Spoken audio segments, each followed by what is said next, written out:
It's time now for County-Wide, a special presentation of Yavapai Broadcasting News. Join Paul David and Brad Miller as they talk with our community's leaders, newsmakers, and people in the know.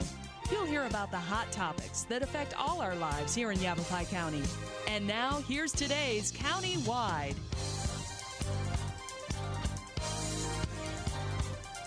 Well, good day and welcome to the program. It is County-Wide. Brad Miller with you, and we're happy to welcome into studio Patrick McInnes and Brady Casson. The guys are with Cottonwood Fire. Patrick is a firefighter EMT. Brady is a lieutenant and paramedic, and we say hello to you, fellas. Hi, good morning. Good to have the two of you here. And, thanks for having us. We're going to go international on our show today. The guys are just freshly back from the island nation of Haiti, Port-au-Prince, specifically as part of Project MediShare, and you volunteered your time to go and do this. MediShare to me sounds medical, and so I'm going to assume that you had those kinds of duties while there. But let's just kind of get to it, I guess.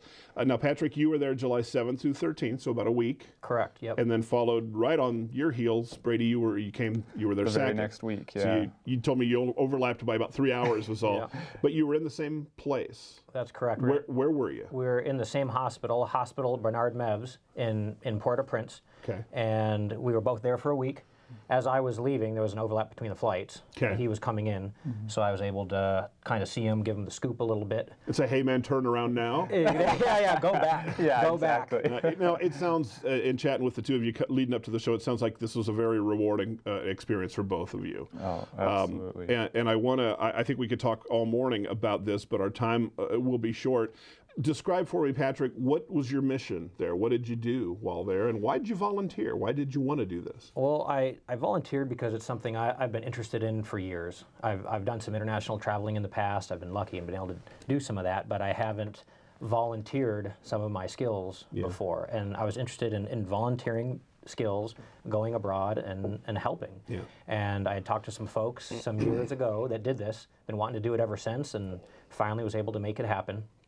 The experience was difficult. Yeah. It was difficult, much more difficult than I ever thought. I didn't expect it to be probably quite as difficult as it was, to be honest with you. When you say skills, you mean as an EMT? Yes, as an EMT. You worked in a trauma? Yeah, well, setting, we worked in the hospital. I predominantly worked in triage. Triage is basically a small room where people enter the hospital and they'll go to triage first to get treatment generally. If it's very serious, they can go into the ER, but usually it's triage where people get a variety of care there. And actually we would float around too, so I'd be in the ER helping neonatal intensive care at one point. Whatever was needed? Yeah, like. Yeah, exactly. Yeah. Predominantly in the emergency side of things, but definitely floated around some as well. Yeah. Those of us who have not had the privilege to do this kind of thing, you get, and maybe it's a TV portrayal of it, but you get this kind of chaotic sense. And quite honestly, in talking to the two of you before the show, that lingered. Both of you having been there. Brady, you said it's just really, you sent kind of a narrative, 4 pages. I'm going to pull a couple of pieces out of that in a minute. But that just, for instance, looking at just traffic in the capital city there, it's just kind of crazy. And that's where a lot of these people end up in the hospital. It's just driving down the road. It's a mess. Exactly. Like a lot of the developing nations, the traffic rules are either non-existent or just not followed. And so starting with our initial trip from the airport to the hospital, they take pickup trucks and put camper shells on them and convert the sides of them into foldable bench seats. So we had about 9 of us crammed into the bed of a truck and, no seat belts, nothing like that. And the trip to the hospital, there was some aggressive driving, and it was whoever has the loudest horn, and if you get paired up next to a big vehicle, you kind of use them as your shield as you're driving around. We got to the side road where the hospital was located, turned onto it, and it was completely jam-packed with foot traffic and different shops. And our driver pretty much laid on the horn the whole way to the hospital just to try to get people out of the way. And as you're crawling through, and there was just very little regard for traffic. Now, you're not describing an ambulance trip. No, it's not like you were on an emergency call. No, you're just trying to get to work. Right. That was just on our way in, but through some of my other experiences, I did get to see ambulances and even fire trucks going around town, and for the ambulances, I never saw anybody pull over. For the fire trucks, I think they were big enough and loud enough that every once in a while you'd get somebody that would let them pass, but otherwise people just went about their business as if there was no emergency cars. We hear road rage in America. It sounds like they have curb rage and sidewalk rage and everything else. over there. It's just so different. Let's get into the hospital itself. And here again, Brady, you made some terrific comments in this item that you put together. It looks like it came from your journal, maybe, or something. Yeah, I had taken some notes throughout the week, so I could recall them and be able to share those stories when we got back. You described in here again to kind of compare and contrast, what you might see in an American hospital and an American surgical room. You talked about a fellow who had, I guess, a broken neck or a very serious neck injury. Tell me about that. Yeah, he was on a motorcycle. Motorcycles are used pretty commonly down there so that people can weave in and out of traffic, drive on the sidewalks, get around a little bit quicker. And as I know Patrick saw multiple times, we had someone come to the hospital with an injury from that motorcycle wreck. He had broken his neck, and they do have some surgical capabilities there. I was actually pretty impressed. They did some pretty difficult surgeries, and one of them being neck and spinal surgeries.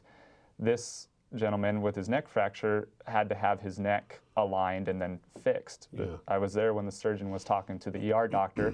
Surgeon said normally he has a special device that pulls just a little bit of traction on the top of the head so that the neck aligns and the doctor or the surgeon can go in and fix it. Okay. But the surgeon said he didn't have that device here because the Haitian hospital wasn't staffed as well or equipped as well as the ones here. So he was going to actually take a screw, a regular screw like you work on houses with, and drill it into the top of the man's skull and then tie something onto that screw. String. Some kind of string or rope or something to actually pull enough traction to be able to go in there and fix his neck. And when I heard that, it caught me so off guard. I thought it was kind of a ill-timed joke, and then I realized he was dead serious. That was absolutely his plan, and he was going to be doing it later that day. Did you see when did they do that procedure then, and did you see it? Or? I didn't get to see the procedure. I was tasked with preparing him for the surgery. I had to shave his head so they could have a clean surgical site. And normally you'd get buzzers and a razor, but I got kind of a flexible box cutter blade and had to just shave the guy's head that way. Did the patient know this was how this procedure was going to go? Oh yeah.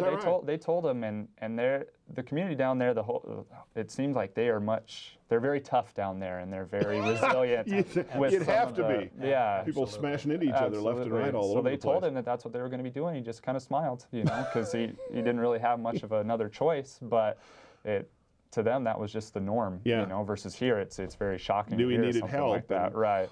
Do you know the outcome? I don't. I actually left before I had a chance to follow up and see. Well, an injury like that, he's probably still, no matter how it went, in some recovery, undoubtedly. And that was really the name of the game down there, because you ran out of supplies. Yeah. You wouldn't have enough of this, and you'd have to use this, or this completely ran out, or the power was off because city power would be shut off every day, or whatever was going on, you just had to make it work. You'd lose power every day? Every day, yeah, the city power would be shut off in Port-au-Prince every day. So the hospital, they just didn't have enough power, from my understanding, so it was shut off. Including to the hospital? Including to the hospital. So the hospital had to rely on generators and some new solar panels they just got. Was this like every day at 2, we're going dark? Right around 4 o'clock, it would always shut off. Is that right? Exactly, every day. And then the hospital was equipped with CT scanners and x-rays. The x-rays were broken while we were both there, but the CT scanner was working most of the days. But it required city power to work. And so you had to try to rush your CTs in to get them in before about 4 o'clock, because otherwise once city power shut off, it was no longer a resource that you had. How long were these outages? Were they a typical time? Until the next morning. Oh my gosh, that was it? Next morning, once it went off at 4, that was it for the rest of the day. Yeah. Holy cow. Unless you have a generator or something else, even the normal inhabitants of the city, I mean, you're not going to get air conditioning, you're not going to get anything like that. It's very hot, very humid, very uncomfortable there during the days and even the nights. So it's just how most of the people live, because there's no choice. And you guys both made it a week. You've already convinced me not to go at all. Guys, I want to talk more, and we will, but we need to take just a short break first. Our guests today, Brady Cass and Patrick McInnes with Cottonwood Fire, talking about some volunteer time they spent in the island nation of Haiti. And we'll hear more from the guys when we come back. Having a fire escape plan is very important to keep your family safe and together in the event of a fire. When you awake to the sound of a smoke detector and smoke in your room, don't stand straight up. Carefully roll off your bed and stay low under the smoke. If your door is shut, feel the door with the back of your hand. Slowly open the door if no heat is felt. Always stay low until you get to the outside of your home. Always have 2 ways out of your house and a specified meeting place somewhere outside your home. Home escape plans should be drawn up and rehearsed on a regular basis. This could be the difference between life and death if caught in a fire. Here in northern Arizona and throughout Yavapai County, people count on Orkin Pest Control. With over 100 years of combined experience, nobody knows how to protect your home or your business from harmful or annoying pests like the Orkin Man. To start service, contact your Northern Arizona Orkin Pest Control. In the Verde Valley, call 567-5100 or Orkin Pest Control in the Prescott area at 775-8772. Move over, AZ. Arizona's move over law requires you to move over or slow down when you drive past any vehicle pulled over with flashing lights. Any vehicle means emergency responders, roadside assistance, law enforcement, highway crews, even stranded motorists. Ignore the law and you could pay a fine. Remember, every vehicle, every time. Move over, AZ. Sponsored by ADOT in partnership with the Arizona Broadcasters Association and this station.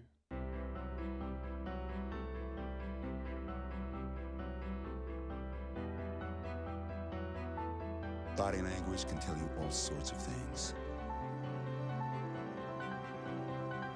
Like someone is having a stroke. Know the sudden signs. Learn fast. Face drooping, arm weakness, speech difficulty. Time to call 911 and get them to a hospital immediately. Learn the body language and spot a stroke fast.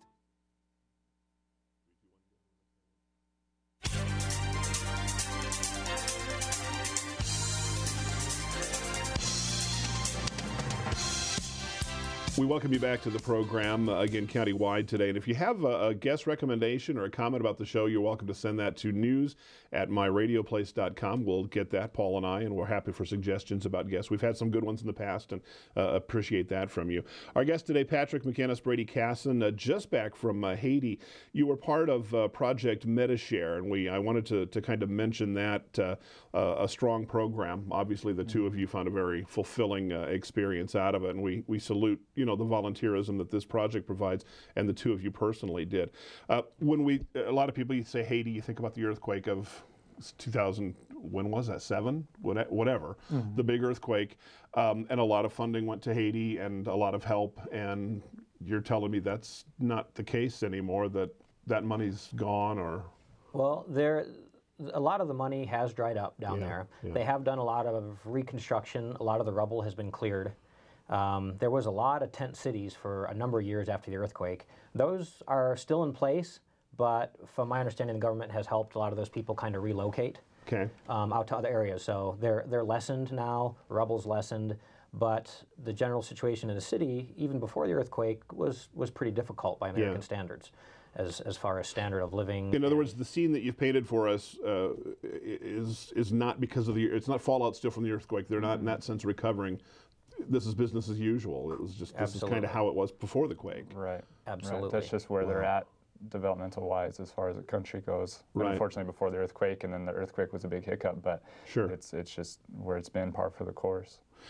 Brady, you describe in your journal piece here about payment, and that when someone comes in, say, with a traumatic injury, tell us about that. Yeah, if it's anything short of an emergent, life or death in the next couple minutes situation, the people that came into the hospital would be seen in triage, as Patrick explained, and then the Haitian EMTs would tell them, okay, now you need to go pay for the services, and the patients or their families would go pay to receive a chart, and then that chart would go with them, and they'd get a chance to see the doctor or go to the ER or go wherever they need to go. And it's a pay up front program, which, having a chance to talk with some of the hospital staff, not the most desirable process, but they really don't have any other options. The earthquake money is drying up, and so they need to do something to keep the services that they have afloat. And one of the ways they do that is with a payment up front program, which is totally foreign compared to what we do here in the States. Well, when you've got kind of a largely destitute population,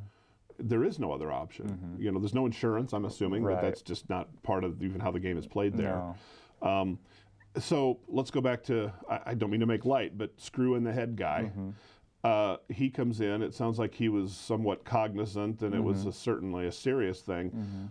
Do you know, did he have to, hey, by the way, do you have $80 in your pocket there, pal? Or I know he had some family members there that were in and out, and I saw him bring in prescriptions from the pharmacy and things like that. So I know he had a family support system there that was able to help him through, and with some of the payments as far as how the surgery was paid for, I'm not sure, and I don't know if it was paid in advance or if they deemed that one urgent enough that they said, hey, we can work on a payment plan afterwards. Right. Okay, but typically, so if you go in for, you know, things that would maybe, you know, you're sitting in the waiting room for a little while, it's not life and death. Right. Money's going to come first. Right. And then we'll talk treatment. Exactly. And that, go ahead. In triage, they would actually have to bring us a receipt first before we really continue with the care. We can see kind of what's going on, but they'd have to bring us a payment receipt before we could then continue with the care. Did you ever get in a position where you knew someone needed treatment and the money trail wasn't completed you became frustrated? Oh yeah, there was. Is that right? I mean, there's many frustrating things down there, but that was one of them. There was a couple times where people were having a hard time paying, and the families couldn't pay, and they'd come up and talk to the EMTs and triage. And I know there was 1 or 2 occasions where the Haitian EMT would go and talk to the hospital staff to try and work something out. So they would try and go. There was 1 or 2 times throughout the week where they said maybe the hospital can pay or pay part of it. So it didn't happen all the time, but there was a few times where they would kind of assist. It wasn't common though, and it wasn't normal. They just kind of did it on a per case basis the best they could. Did you get the sense that the hospital folks were trying their best to bring people along under that circumstance, or was it more of a, well, you know what I'm saying? Did it seem like everyone was trying to kind of row in the same direction, or was there some animosity between? No, I think everyone was really trying to do the best they could with what they had, is the feeling I got. But I think it's important to realize, as far as the payment things and what we're talking about, is that not even everyone is able to get care in Haiti that wants it. Sure. There's too many people that need it. And even at our hospital sometimes, somebody would come to the front gate and we were just slammed with people, and they'd come and talk to the security guard out front. And the Haitian EMT would yell back, does he look like he's in that much pain? If they were complaining of, say, abdominal pain, he would say no. And he says, well, tell him to go somewhere else. We're too busy. So your very initial triage includes the security guard out at the front gate. Yep, and he'll call the Haitian EMTs and triage, then we'll go out and then talk to them at the front gate and see what's going on, and then it's decided if they're let in or not. Unless it's 4 o'clock and then it's nighttime already. Well, effectively so. Yeah. Anyway, I shouldn't be facetious. You know, people struggle there. That's why the two of you went. It's just so contrary to what we kind of understand here, and I guess it makes us take that for granted. But I shouldn't joke. You mentioned a Haitian EMT, kind of a counterpart. Were you paired off like with peers there? Yeah. Did you work for? How did that go? Who kind of shepherded you through your day? Well, they would basically be the translators for us, and that was their full-time job. So we would work alongside with the Haitian EMTs. Okay. So we could understand the language. We'd go up to somebody, and they would translate what's going on, and we would basically help in care throughout the whole our whole time with that patient. Okay. The Haitian EMTs are very good at what they do. Okay. Their protocols are a little different than they sew up wounds and things. Where in here we don't. We just take them to the hospital, and that's taken care of there. Right. But there's a lot of different things done, and they're kind of like the first line of defense, if you will, or the first barrier at the hospital, deciding who comes in and who doesn't, and where they go often. And we think of you fellas and your peers as being, you know, on the truck in the whatever at the scene, and really that's where triage starts and care, isn't it? In America. Yeah, correct. Does that we talked about ambulance service down there? Do they have? Are there EMTs that are out in the field, or we're at the hospital? Come to us. I saw one ambulance that looked equipped similar to what our ambulances would look like here. It had a gurney in it, oxygen bottles, things like that. But for the most part, the closest thing to an ambulance was the back of a pickup truck or police. We had a guy come in who was pretty seriously injured, who police were driving by, saw him laying on the ground, just picked him up and threw him into the bed of the pickup truck and then drove to the hospital. We unloaded him and then the police left. And so the triage isn't the same. So we're essentially handed somebody who's pretty seriously injured, not knowing what's going on. And then for us, not speaking the native language, it made it even more difficult because you're really trying to piece together a puzzle and you can't get much information unless one of the Haitian EMTs has a second to kind of explain what's going on. Extraordinary. It's difficult. On the back of motorcycles, too. We had plenty come in on the back of motorcycles. Yeah, however they can. However they can. There's a guy that had a terrible stroke. Last time I saw him, he couldn't really move his left side much. And last time I saw him, he was the middle 3 on a motorcycle trying to hang on with one arm as his family drove them away on the motorcycle. Holy cow. We need to take another short break, so we'll do that. It's countywide. Patrick McInnes, Brady Casson, Cottonwood Fire, and their exploits as part of Project Metashare in Haiti. We'll talk more when we come back.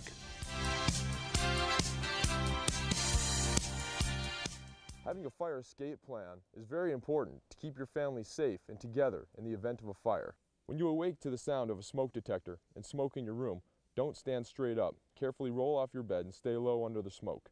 If your door is shut, feel the door with the back of your hand. Slowly open the door if no heat is felt. Always stay low until you get to the outside of your home. Always have 2 ways out of your house and a specified meeting place somewhere outside your home. Home escape plans should be drawn up and rehearsed on a regular basis. This could be the difference between life and death if caught in a fire. Here in northern Arizona and throughout Yavapai County, people count on Orkin Pest Control. With over 100 years of combined experience, nobody knows how to protect your home or your business from harmful or annoying pests like the Orkin Man. To start service, contact your Northern Arizona Orkin Pest Control. In the Verde Valley, call 567-5100 or Orkin Pest Control in the Prescott area at 775-8772. Move over, AZ. Arizona's move over law requires you to move over or slow down when you drive past any vehicle pulled over with flashing lights. Any vehicle means emergency responders, roadside assistance, law enforcement, highway crews, even stranded motorists. Ignore the law and you could pay a fine. Remember, every vehicle, every time. Move over, AZ. Sponsored by ADA in partnership with the Arizona Broadcasters Association and this station.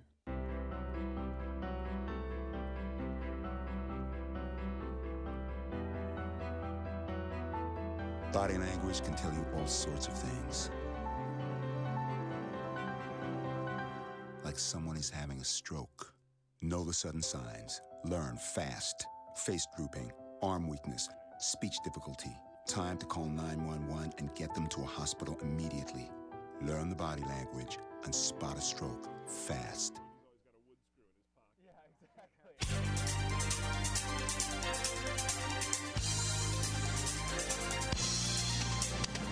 Welcome back to the program. Again, countywide, Brady Casson and Patrick McInnes with Cottonwood Fire in Haiti just recently, just in the last couple of weeks, this month, since the 4th of July, the two of you were each there. Also, I want to remind our radio listeners, check this one out, especially on the TV side, VerdeValleyTV.com. A lot of photos the guys took there, and they've been scrolling during our program. And among those photos, a lot of kids. It looks like you worked an awful lot with little ones. Yeah. Tell me a little about that. They had a pediatric unit and a neonatal intensive care unit that were both connected in one building, often overcrowded, but they did a good job treating kids with all kinds of different illnesses and injuries. And as we had a chance to kind of float when either the ER or triage was a little slow, we would often go to pediatrics and help either with medical care or just help feed kids, change diapers, things like that, just because they were shorthanded. I had a little bit of free time from the ER, and I went over and poked my head into the NICU to see if they needed any help. And when I opened the doors, there were 3 staff members, 1 Haitian nurse, and 2 American doctors who had not 1, but actually 2 infants, unfortunately, who weren't breathing. And so I was able to jump in and help with them, and fortunately another American nurse showed up. So we had 5 people for those 2 kids, versus if that happened in America, there would be entire teams dedicated to each individual child. Unfortunately, neither of those kids ended up making it. But the bright side is pediatrics did a very good job helping kids and sending them home. We had a chance to hang out with Wuji Love and Francois, some of the kids that were there who came in very sick and were either leaving the hospital or at least were smiling and laughing and having a good time now. And there was another young man, his name was Evans. He had a severe medical condition. He actually coded twice, and they brought him back, and they were able to send him home my last day, which, you got to see him leave with his family. It was a very powerful experience. I know I cried just a little bit. That's a great way to. That's a terrific way to end it. You'd do it again? Absolutely. Both of you? Yeah. And recommend it to anybody else who has any interest. They can use help in all different kinds of medical services or any other volunteer programs. Well, again, fellas, our hats off to you certainly for representing Cottonwood Fire and the Verde Valley, and we're happy that they were able to take advantage of your skill. So we appreciate that. Patrick McInnes, Brady Casson with Cottonwood Fire, and their recent trip to Haiti. It is a compelling story. We thank you for joining us. It's Countywide, and we'll see you next time.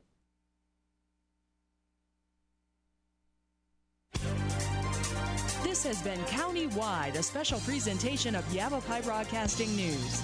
Listen in each Tuesday and Thursday as we tackle the hot topics and talk to the decision makers across Yavapai County. That's County-Wide with Brad Miller and Paul David each Tuesday and Thursday on this Yavapai Broadcasting station.